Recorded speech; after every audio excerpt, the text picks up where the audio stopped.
we're in the penthouse version of vans. Hey, this is Brandon with Reparadise. We are somewhere so uniquely in the middle of nowhere that I am willing to wager with any one of you, watch this whole video, pick up some clues where you think we're at. If somebody nails it, I will give you a $300 gift certificate to our store or towards a project or a build. We've kind of chosen a location actually not too far from our shop, but still pretty awesome remote location. So we could test out the capabilities of our van, which we did a pretty good job. We got this thing stuck for a little while in the salt mud down the road here. Thought we were gonna have to use the winch, started getting prepared, threw down some track mats, did a little digging, and extracted ourselves without having to use the full force of the van. But speaking of, the van does have some pretty awesome capabilities if we were to get even further in the weeds or in the mud per se. And starting at the front of this rig, you can see we've got a bike on the front, so we've got a pretty beefy front end bumper that is in combination with a winch. If you need to extract yourself or a friend or somebody random, you can pull that sucker out and save the day. But this is a CA tuned unit. Doesn't look like most of them because on the exterior of this, you'll notice that we tied in our SAGA colors.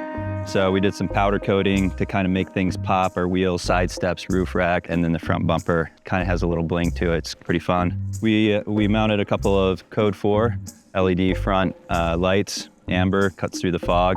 Doesn't do too well when you got a bike on the front, but you know, without that thing on there, pretty great. Moving across the side here, protect ourselves from the sun today a little bit. Got our Fiamma awning up. This thing's great because it's so freaking easy to deploy. Within 5 seconds, you've got this thing released. You've got some protection from the sun. Just as easy if it starts whipping up out here in the desert, then just click, click, crank, crank, and this thing's been put away and you don't have to worry about. The motorized versions, you know, we do install them, but you get a little wind wiggle on those things and they just keep wanting to deploy. And you have to get back out there, open it back up, and sometimes you're just fighting that thing all day. So we like the manual ones because you can stake them down, or if you need to, you can attach the arms to the rig itself. But we've been installing these guys for years now, pretty much solely the Fiammas, kind of dedicated to this brand. We like them that much. If you look towards the entrance of the rig, you'll see the bright orange side steps. We started working with Van Speed Shop and Van Speed Mart and got a couple names with those guys. And we really like the depth of the platform getting in. They're also a little bit deeper. It makes it easier for my old dog Stella to get in and out. If she wants to show us how it's done, Stella. So there's quite a few options on the market right now. You do have ones that are straight and vertical almost, but you do have a little bit more clearance in that area between the front and rear tires. If you're going to be doing a lot of off-roading, that might be something you want to think about. Really, I mean, you'd be doing some serious rock crawling and stuff to have to think about protecting that area of the van. For us, day tripping, quick weekend trips, going to the trailheads, skiing, motobiking, stuff like that, we like the depth of these and then the large platforms to be able to get in and out so much. For daily use, this works great. If you're going to be doing a lot of rock crawling, then we can recommend some other options for you. This guy sits pretty high, which is nice. We do have the Van Compass 6.3 suspension lift on here. That with the oversized wheels and tires, we're looking at least 4 inches of clearance over factory. It's just a hell of a lot of peace of mind when you're out in an atmosphere like this. You don't want to be hitting your oil pan or something, or just knocking random things underneath the rig. Having that clearance is great. It stiffens up the ride. You know, we were cruising out here at 75, 76 miles an hour, and our highway speeds are at 80. Sometimes you'll have a giant semi rush by you at 90 miles an hour. And without stiffening up the rig, you can get a lot of truck wash that wants to pull you and cause the rocky motion. This guy just sits solid. I think it's one of the most important things after you know the true weight of your vehicle is to have a proper suspension setup so that you have a lot more peace of mind, stability, control, and safety when it comes to driving one of these. Let's step around the back.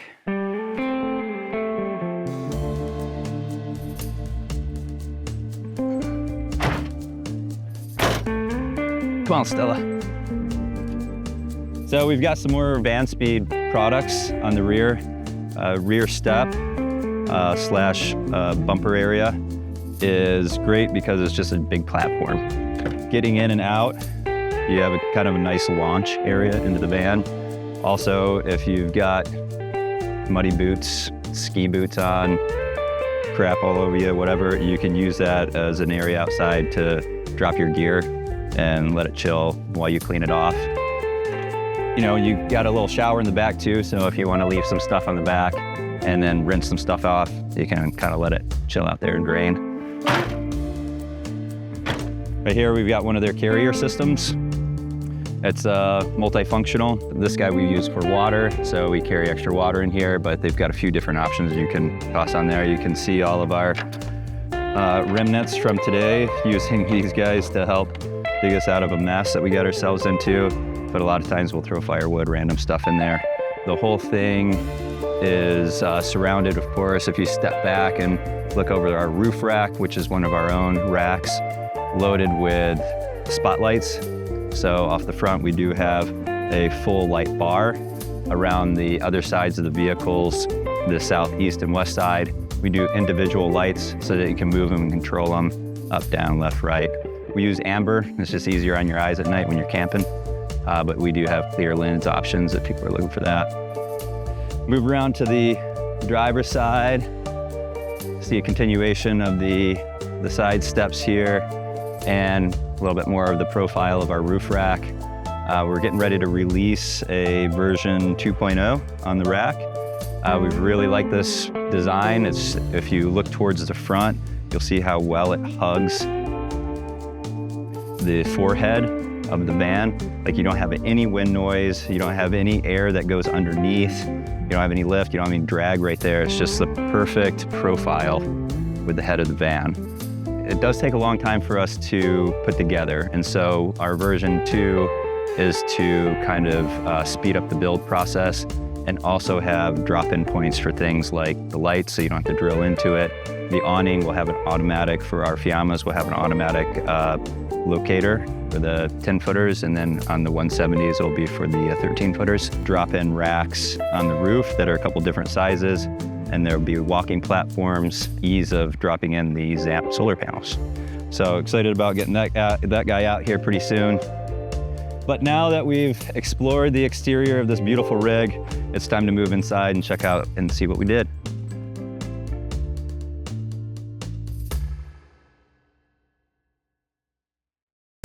All right, now we are gonna jump into this thing, check it out. But before we do, we can start with what we see right here. There's a few things on this van that, though we make a part of our standard SAGA kit, when somebody wants to come in and just say, hey, I want this, you have a choice of products available. So we offer Rich Light, which is a paper-based sandwiched material, and we use that for countertops and a few other things. We also use walnut, so as we go through here, you'll see that we have this really nice, rich look to the countertops, our tables, and our ceiling. So this is all black walnut. This isn't just a block of wood that you're just gonna get at Home Depot or something. We actually go to the mill, we pick out our individual pieces of wood, we bring them back, we glue them up, and then we process everything through the shop. We always make sure that we have these really nice, beautiful features. So if you look at this piece, I mean, we knew that this was going to be a focal point when you open the door, and we want to have like this type of graining and this, nice impact. But even some of the things as simple as the way something is hinged here, there was not much on the market that we thought both had the strength and then also the visual impact that we were looking for to go with, a high level feel throughout the van. So we actually design and create this in-house. And this is also something that we can sell to other builders or DIY people that are looking to put their own tables in here. and we match that with a yacht grade lock on here. So the nice thing is you don't have a string system or a flimsy latch that you hear while you're driving and it's driving you mental. You're just like trying to figure out what those noises are. You know it's never gonna be these because you've got pretty hefty, you get here and then this guy locks into place. So just some of the small features that can change the look and feel of something from being mass produced and cheap to being like an elegant feeling, great visual impact and very tactile, like nice to grab and touch. A couple more things that you see right before we even enter the space. A quick cubby right here, toss a few things in, your flip-flops, whatnot. But also you can see our terrapin wedges. These are our versatile storage solutions for around the seat bases. We have multiple configurations depending on if you have a handbrake that's manual versus electric, or if you have the elevated floor with the heater system. We have them for short bases and tall bases. And the nice thing is you have a zone that you can reach and access from the exterior of the van. You have some stuff stored here, snacks, water bottles, whiskey bottles, whatever. But also while you're driving, without even looking, you can reach behind you and reach across from you and access snacks, anything that you need to. Cool thing is, they are also mounted on magnets. So if something gets dropped under there that you can't grab, or if you just need to clean, need some extra space, you pop them right out. There's no fasteners. Pretty proud of how these guys turn out and how they finish the overall space, because it's always been a weird dead zone. And the bases of these, no matter what you do to finish out the interior of these vans and how refined it is, this can kind of detract from the finishing pieces. So it ends up being a nice way to transition into the front without seeing that ugly metal base. But another thing that works very well from the exterior and the interior is how we designed our galley setup. You have all your switches are right here. So when you're getting in, you have our individual zones laid out along with dimmers that, if you don't want to blow your eyeballs out, depending on how dark it is, you can set those guys up. You have charging station off of 12 volt and then 110, both in line. So you can plug things up, set it up here. And then also your refrigerator, which is a 12 volt unit. This is able to correlate with our table. You set out beers for the boys, then for dinner or whatever. I don't know what other people do with them, but we just use it for beer. Shout out to Founders, even though they didn't sponsor this shoot, we still are supporting a great beer company. Wait, there's only one way to finish this walkthrough. Founders. All right, so now we've covered most of what you see and it can access right from this door. So moving in, one of the first things that we can do to make more space and grow this area to allow for more people to hang out is pop these guys and you can swivel these seats around like this. These seat bases are pretty much the best on the market. They're Alpine mechanisms. They're out of Colorado, made right here in the States. Super nice and low profile, great machining, great product. We like those guys a lot. And just look what's happened by, rotating these guys around. You have nasty weather out there. It's gotten cold, it's gotten windy, the rain's come in, whatever. The people that have been out, with their tents can escape, run inside, and, you're not bumping elbows. We've got an area where we can set up our lagoon and play cards and just chill out until the storm goes by. But this one kind of has all the bells and whistles. It's got this one is the model right before the all-wheel drive, so it's nice because we do have the push button 4x4 engagement. We have the full, I think this is a 14-inch screen. That comes with the navigation, the Bluetooth integrations, all that fun stuff. The Sprinters are pretty luxurious ride, and this thing rides great for as big as it is that we built out, and how clunky you would almost think it would seem with the oversized wheels and tires. I mean, this thing drives single finger down the highway and just smooth as can be. So Mercedes is kind of notorious for how bad the stereo sound quality is in these things. We knew we were going to be road tripping in this a little bit. We worked with Rome Rig to install their beatbox system. It's an all-in-one unit, comes with a 12-inch sub and all the drivers and everything that you need for a nice full sound in here. So that is a great upgrade, especially for those long road trips. But yeah, so right at this dash up front, you'll see that we've got a few extra buttons here, and those are all of our controls for all the lights that we talked about earlier. Our fog lights, our overhead spotlights and stuff like that. We also, this guy down here that's a bit lower, we installed, I think it's 12 individual rock lights. So the nice thing is you pull out your phone and you're at camp, and you have full RGB control over the rock lights. They are in the wheel wells, a little bit in the undercarriage, and that's fun and all, and it's been kind of cool at camp to actually be able to locate your rig when you're in a sea of vans. But it does also form another function. People that are from the Southwest that go camping in the desert a lot will know about pack rats and what kind of damage they can do to your rig. We installed in the underneath the hood, we installed 2 of those. So if you are camping in the desert, you can actually turn those guys on, not just for the fun of it, but also to keep the pack rats away from both your engine bay and around the base of your rig. As we move from the cockpit area into the back, this is just a great lounge zone. Set up a computer in the morning, sit here, read a book, have your tea, coffee, whatever you need to. Super comfortable. Again, you can move your lagoon table into place and set everything up.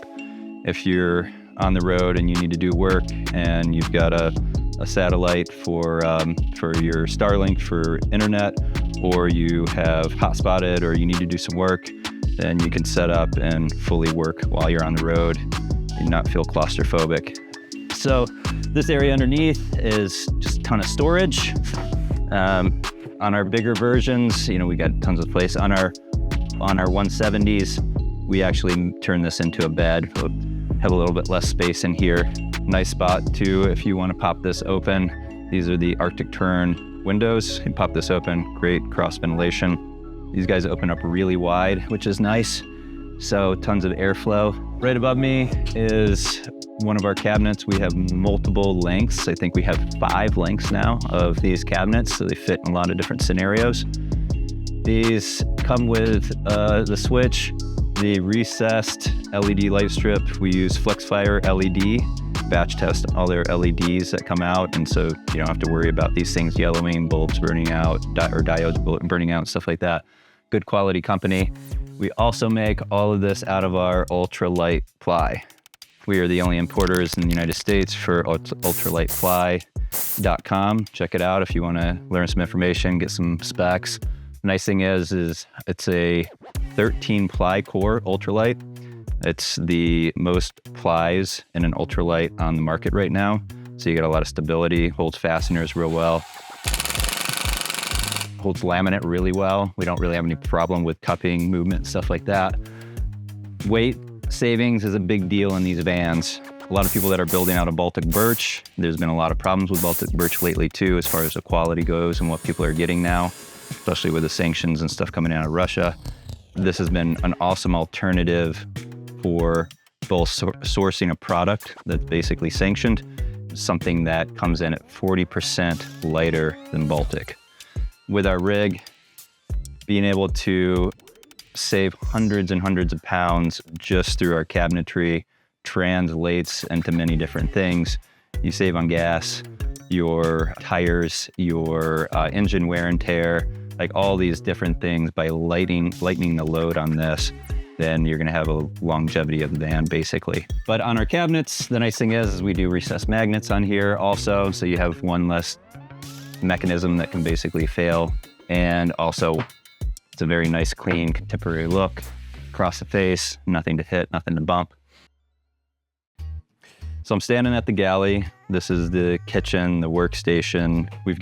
We're continuing our walnut theme right on here, and to give it a lot more workspace and then also be able to utilize a cook area, we have recessed an induction top. You know, you can still pull stuff out, set it on here. You don't have that lip that catches dirt, grime, and pots and pans. This thing's great. The idea behind our kitchen is you want to make your mess and you want all your smells and everything to be outside the van unless absolutely necessary, right? So you bring a dual burner propane camp stove. You can set that down here. It's got tons of space to work, and you know, your bacon grease and your smell doesn't splash all over the place and get in your headliner and make a big mess in here. You know, it's one thing if you got a 3-day storm and you need to cook in here, but otherwise your induction top works really well. Wake up in the morning, heat up some water, you want to cook some soup, just some random stuff. This is a perfect scenario, but at the same time you can also expand. So you have cooking area here, and then, you know, a propane setup out there. Next to that, we've got a very deep well sink. I think this is a 14 by 15, and I don't know how deep it is actually, but look, I can put my whole arm all the way up to my shoulder in it. We started working with this company, Torva. We like their build quality, and we definitely like the depth of their sink, the nice head that comes off, spray wand, moves around.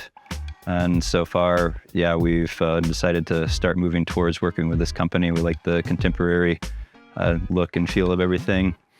Underneath the sink, we've got what we call our dirt bag water system.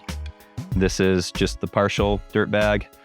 With bigger systems, and depending on how people are going to utilize a rig, then we kind of decide which way to go with how their water system is going to be set up both freshwater and gray water. We can do a 20-gallon tank behind the driver's area. So basically underneath where the seat is on the exterior of the van, we can put a 20-gallon tank.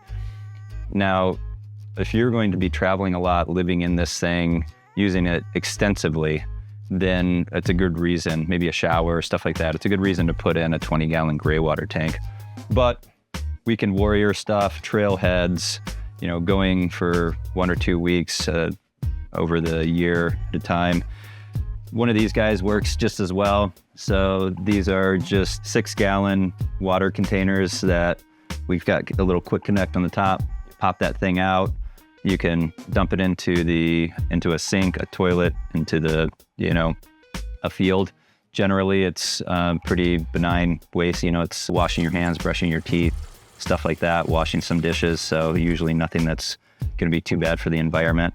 You can spray it out, toss it back in, and it's just so quick and simple to operate and cheap. I mean, that's kind of the big deal. You know, you can spend $1,000, one of the larger tanks that go on the exterior, and then you can spend, you know, $100 for this setup. So a little bit cheaper route to go. You do lose a little bit of internal space, but you know, that's the give and take with everything in these vans.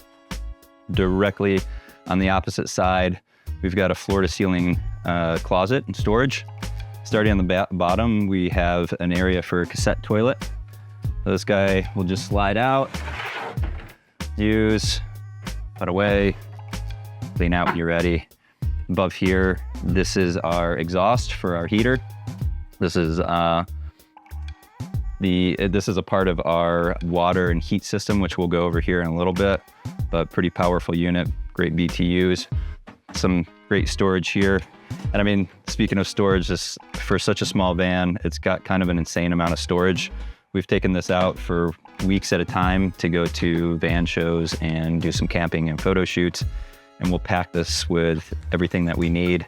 And we still have a ton of space. So you have the space underneath the couch, you have these overheads, you have this full closet. Oh, look, we got some stuff in there still, which does have a place to hang clothes if you need to, jackets, whatnot. drawers here. We have more storage under the sink. We have overhead storage on the passenger side. We have storage over our electronics, and then we have more storage on the opposite side. So definitely not for want of where do I put my stuff. What's up? I'm Dan from Reparadise and SAGA. I don't get to leave the office in this hole here. I get plenty of fluorescent lights, good for my skin.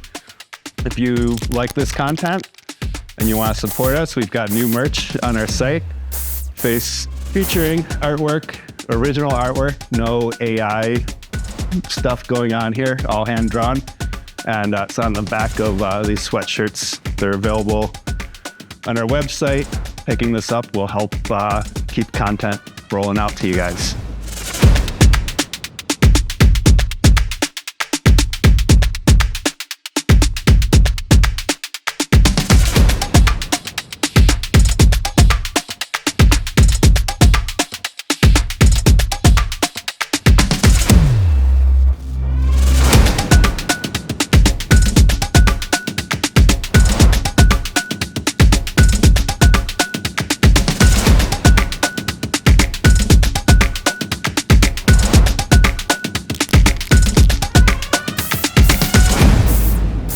Like and subscribe. You know, because we're working in a small space, the amount of space that your components take up is extremely important. Because if you need a robust power system, if you're looking for a lot of water, a big heating system, but you still want your sound system under there, all these different things, you can move into your storage territory really fast. Things that we have done is focused on building a power system that basically takes up the smallest footprint with the most amount of power possible. And to do that, we focused on a 48-volt system. We built this package. It sits underneath the cabinet here that is part of our Murphy bed system.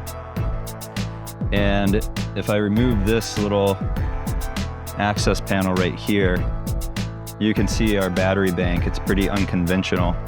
These are rack-mounted 48-volt CAN bus communication batteries. In this little space right here, I have 10 kilowatts of power.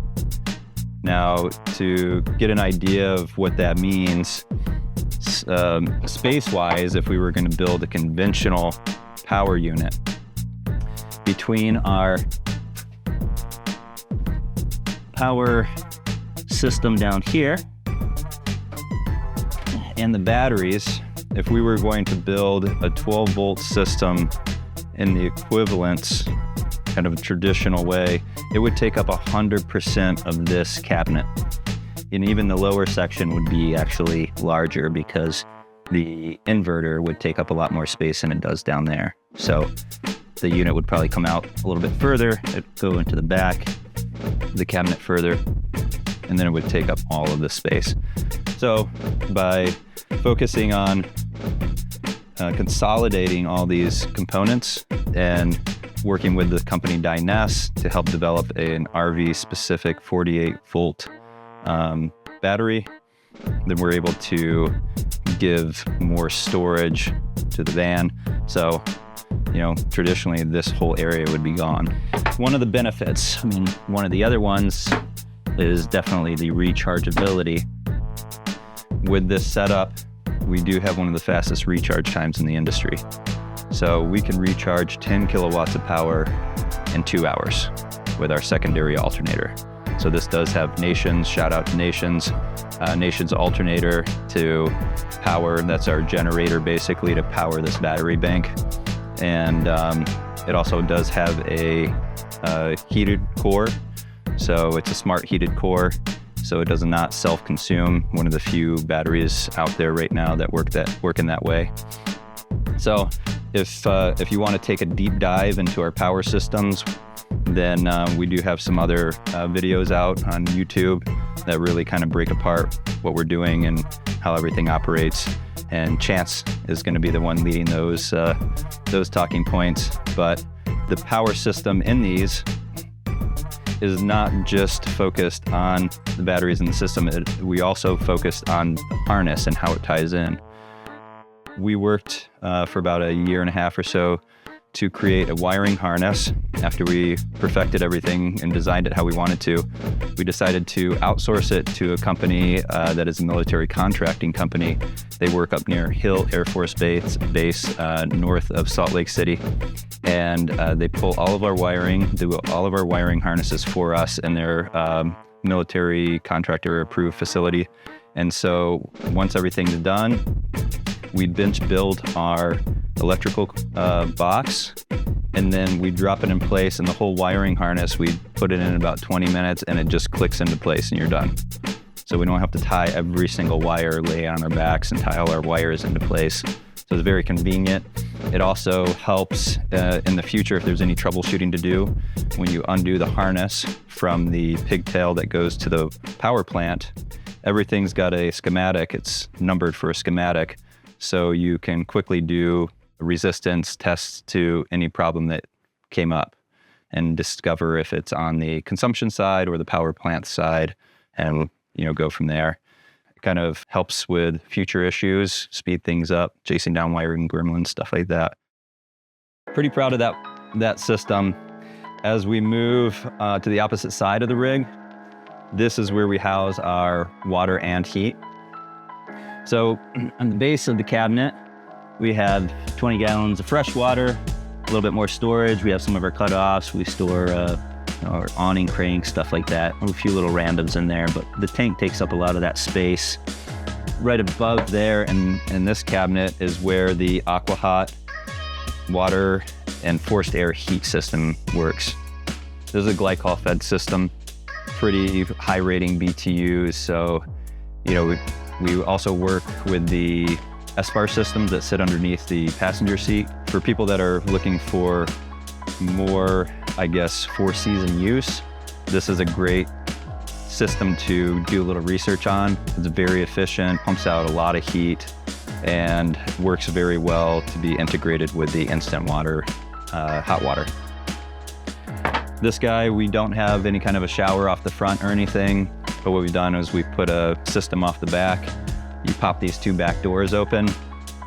You grab our shower curtain with just a couple magnets, and you put them on either side of the door, and you can just rinse off right there. Or you don't put a shower curtain up, that's up to you.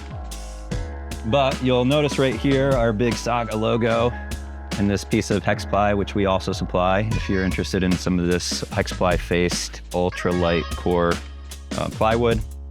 Just find a lot of different Murphy beds out on the market. And for a while, they were, I think, very clunky to us, and we couldn't figure out a system that worked perfectly. We had a lot of criterias that we wanted to nail. We wanted to have a single piece. We wanted to have the speed of setting up and putting down to be within seconds. We wanted to be able to hide all of the mattress in one area and still have space for our bedding also. We wanted to have the opposing area clean and clear and at the same level as our countertop for the galley, so that you had a huge workstation that runs front to rear. And also, of course, we wanted comfort. So I think we nailed it all with our very first rendition of the Murphy bed. And we have probably set this up and taken it down for the various shows 300 times, and it still kind of blows me away at just how quick and smooth this guy sets up. So that quick, and you're in bed mode. Right above here, you have the adjustable reading lights that do have USB ports on them. But really this comes down to speed and being able to set it up, put it down in that quick of a scenario, and be able to hide all your bedding in this void back here. So we designed it so this guy sits flat, and then your pillows and your blankets, stuff like that, would sit in the back there. So super comfortable. This does sit pretty high. We wanted the bed, when it's in bed position, in case you keep it this way while you're traveling, that you would still be able to put a 29er mountain bike underneath here and not have problems. So you can travel with whatever you need on the inside. So once again, in reverse.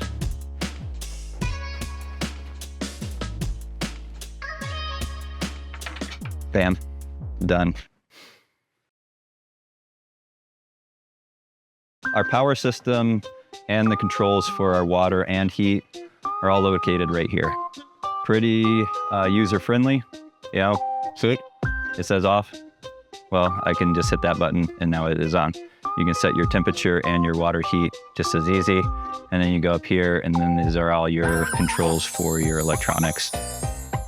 This all pretty user-friendly interface, and it's nice that it's pretty stripped down to just this small of an area.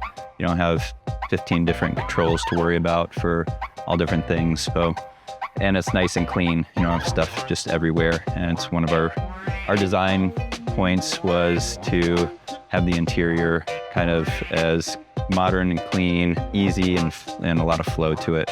So as I step back and we start focusing up here along this roof line, you'll see again that we have this really clean, nice, elegant black walnut. Not a traditional part of our interior kit when we sell kits to builders and DIYers, but you know, it's fancies it up in here. You know, today we're in the penthouse version of vans. So this is what you get when you get into the penthouse. In the rear over the bed, we have a fantastic fan. This is a talking point a lot of times when people come into the shop and we talk about the layout of their rig. There tends to be a lot of people that want to put the air conditioner in the rear. Think for the airflow, since you do have an air conditioner in the front if you wanted to use the van. But since the bed tends to be in the rear of the van, we find that it's nicer to have the airflow, especially if you have a dual directional fan, to pull and push air over your bed since you're only a few feet from the source. Because if you have to run the air conditioner at night and you're 2 feet from it blowing in your face, it's probably not the most comfortable sleeping position. So generally we put these more towards the front. You know, you got the changeable heads, so you can always blow it in the rear. The nice thing about these air conditioners also, we're using pneumatic. Love these guys. Came out with a 48 volt version to tie in to our 48 volt batteries. Thank you, pneumatic. These we actually, all the traveling I did with my dog, she's chilling here, and those cockpit seats are turned around. You built this wall up front and you don't have a whole lot of airflow that can transition past those seats in that cockpit area to circulate in the back.